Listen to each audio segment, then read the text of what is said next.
i des de l'any passat forma part de l'equip de Barcelona Supercomputing Center que avui ens presentarà. Endavant la intervenció de la Mariana. Gràcies.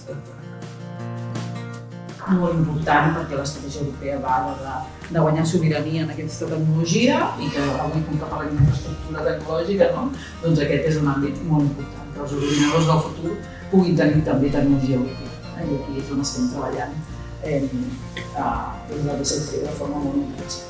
L'objectiu és que mai els nostres fills ja portin tecnologia europea. Tot el que tenim, tot el software que desenvolupem, la capacitat de còmput, els nostres investigadors, les spin-offs que tenim, les patents, tot això és una font d'innovació que pot donar resposta a reptes de demà.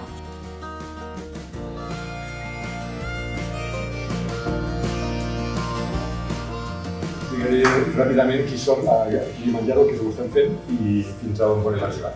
El que volem és contribuir a crear aquí a Barcelona, a la zona metropolitana, un ecosistema, un hub de tecnologies quàntiques, perquè és una nova indústria que està naixent ara. Amb la quàntica, amb un acadèmic que està treballant, i nosaltres com a startups estem fent coses, però triarà encara. Però quan surti és possible que hi hagi com una explosió i valdria la pena estar preparats.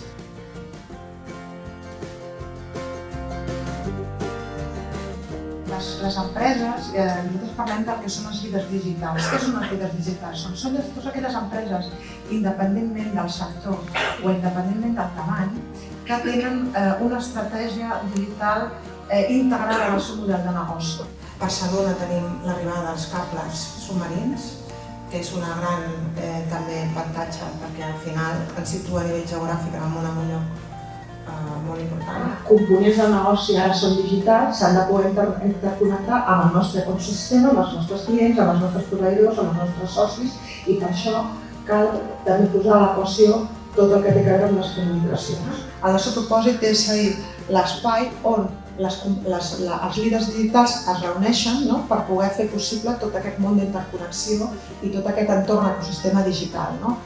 I ho fem també d'una forma sostenible.